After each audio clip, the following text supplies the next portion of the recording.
चोर की चिट्ठी। कल सुबह फजर की अजान के साथ ही अलका जाग उठती थी और उसकी रोजाना की दिनचर्या भी शुरू हो जाती थी। लेकिन आज अजान की आवाज के बाद भी वह बिस्तर से उठी नहीं। नींद तो खुल गई थी परंतु बिस्तर से उठने की हिम्मत नहीं हुई। थोड़ी देर लेटे लेटे सीलिंग को निहारती रही, फिर जब बेचैनी होने लगी तो बेमन से बिस्तर से उठ गई। स्टोव पर चाय का पानी रखने के बाद बोझिल कदमों से अखबार लेने के लिए मेन गेट की तरफ चल दी। फर्श पर पड़ा अखबार उठाते ही वह चौंक गई। पास ही एक सफेद रंग का बंद लिफाफा पड़ा था। लिफाफे पर लिखा था, सिर्फ अलका दीदी को मिले। आगे पीछे न कोई नाम न कोई पता। डाकघर की सील भी नहीं थी। इतना तो तय था कि कोई व्यक्ति खुद यहाँ लिफाफा डालकर गया है, लेकिन कौन और क्यों? इसी उधेड़बुन में जिज्ञासा हुई और तुरंत लिफाफा खोलकर देखा तो एक चिट्ठी रखी मिली।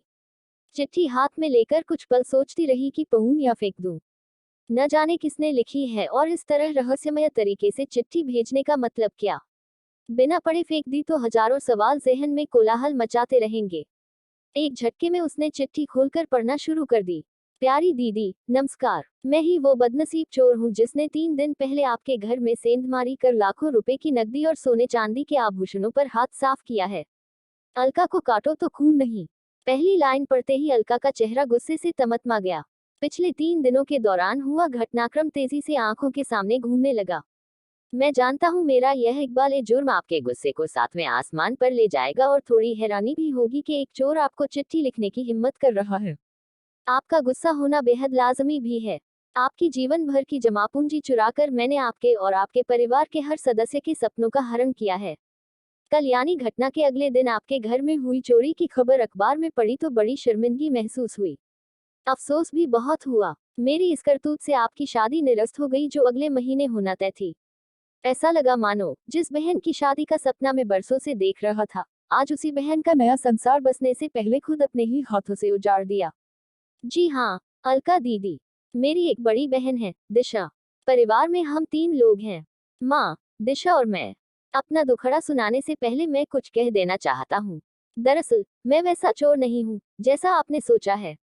अपने ऐशो आराम या मेहनत से बचने के लिए मैंने ऐसा शर्मनाक और गैरकानूनी कृत्य नहीं किया है। हाँ दीदी, मैं स्नातक हूँ और फिलहाल बेरोजगार हूँ।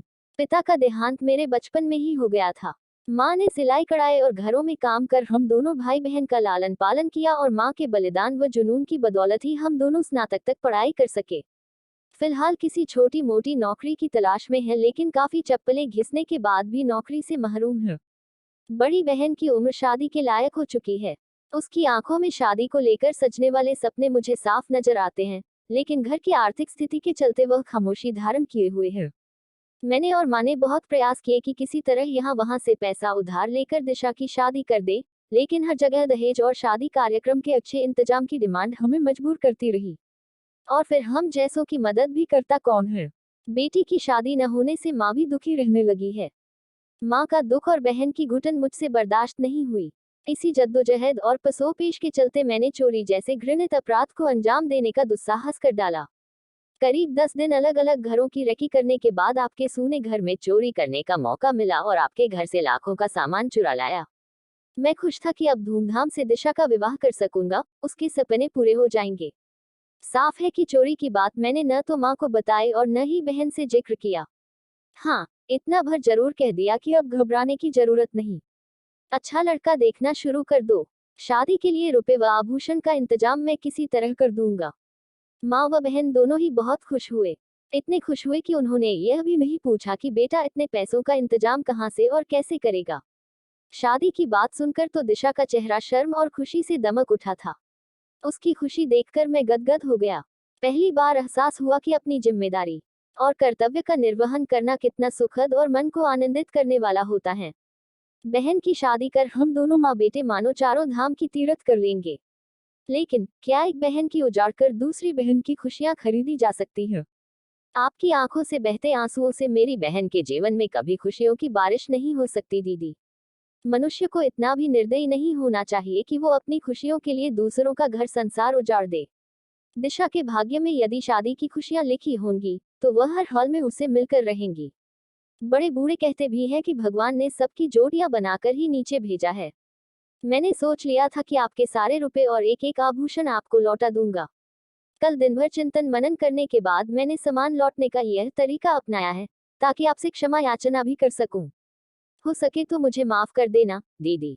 मैंने आपका सारा सामान एक थैले में रखकर आपके घर के मेन गेट से टिका कर रख दिया है।